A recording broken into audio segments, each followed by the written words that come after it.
Please subscribe.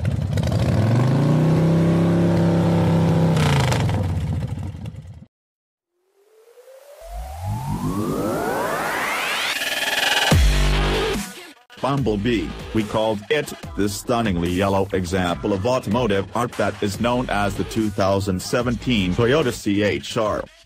It's the top-end Koba model, not the all-wheel drive version as tested by Paul recently, but the front-drive version that we included in our recent small SUV test. And it came out on top. There are plenty of good reasons for that, and not only because everyone on that test thought it was the coolest car with the most presence, in a market where many have tried and plenty have failed to find the right blend of styling and substance. That's the key point with the 2017 Toyota C HR, it has both style and substance in spades, but in this specification it does come at a cost. The Koba front-wheel drive model is $33,290 plus on-road costs, making it one of the dearer SUVs of that configuration in the segment.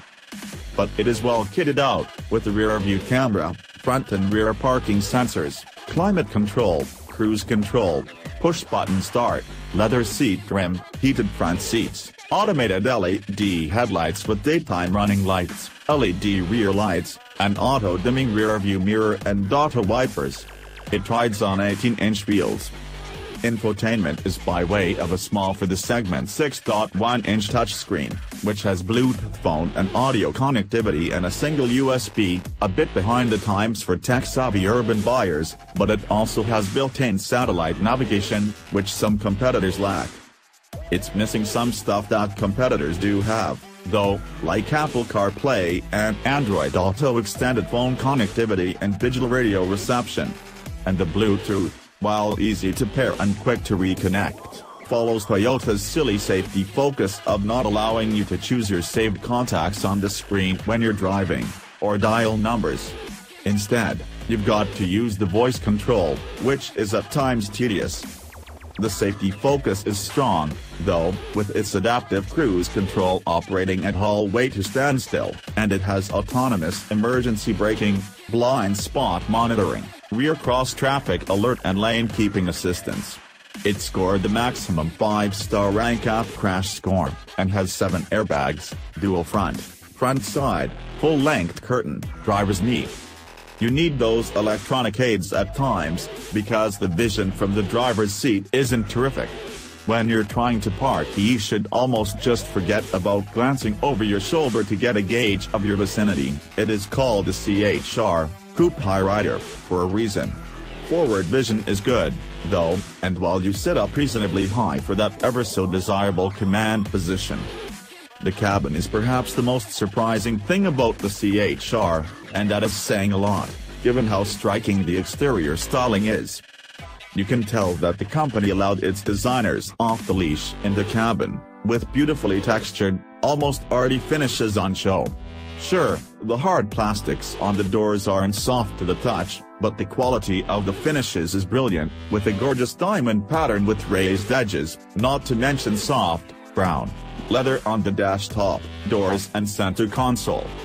That swooping body doesn't have too large an impact on rear seat space, headroom is actually pretty good, and it is one of the roomier small SUVs for legroom.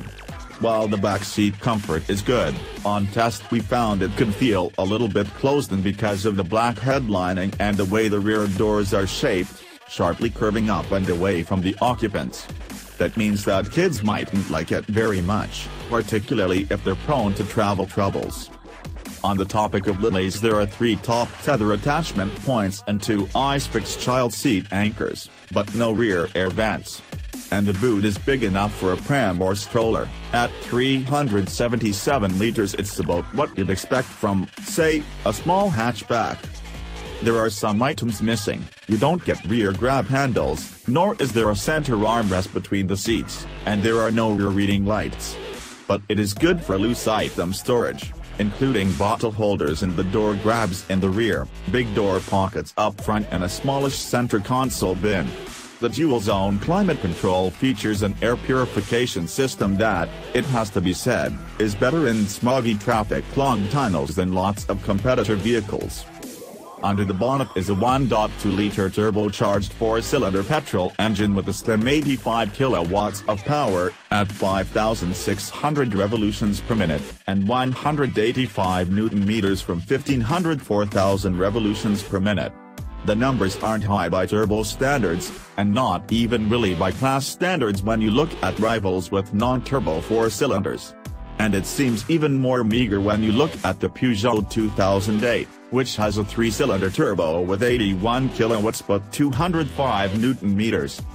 The engine is adequate with 4 on board, and only a touch better than that with only a sole occupant. It isn't a firecracker, but it is very refined and smooth revving engine despite being a little sluggish at low speeds. That mainly comes down to the continuously variable transmission, CVT, which aims to keep the engine working at low revs, and is most noticeable if you're pulling away from traffic lights or a roundabout and going up a hill. If the going is flat, it's more convincing in its performance, and makes urban driving feel like a breeze.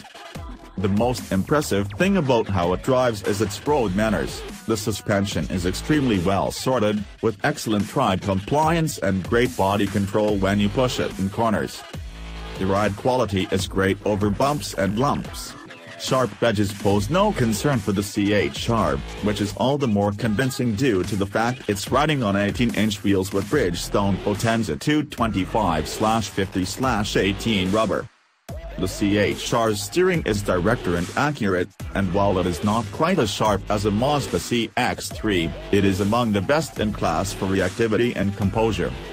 The suspension, a McPherson setup up front, and double wishbone at the rear, offers up a really nice blend of comfort and compliance with sure-footedness, and the quality of the execution of the chassis arrangement makes it feel composed and more premium than pretty much any other small SUV in the segment. Despite that premium feel, the Toyota ownership plan isn't as pricey as you might think. The brand requires the car to be serviced every 12 months or 15,000 kilometers, at a cost of $195 per visit, which is cheaper than Mitsubishi, Honda, and Mazda, and unlike some other models from the brand, it's covered for 5 years/75,000 kilometers of servicing. Toyota can't match some of the lengthier warranty plans around, with a 3-year/100,000 kilometers plan and no included roadside assist. The Toyota C HR Koba is a terrific small SUV, one that pushes the boundaries of what we thought Toyota was capable of. Not just because of its stylish design, nor only because of its funky interior, it's both of those things, plus the fact it's a really good car to drive. If you're in the market for a small SUV or even just a small Toyota, be sure to take a look at one, and you might even be happy with the lower spec model, which could be the pick of the bunch.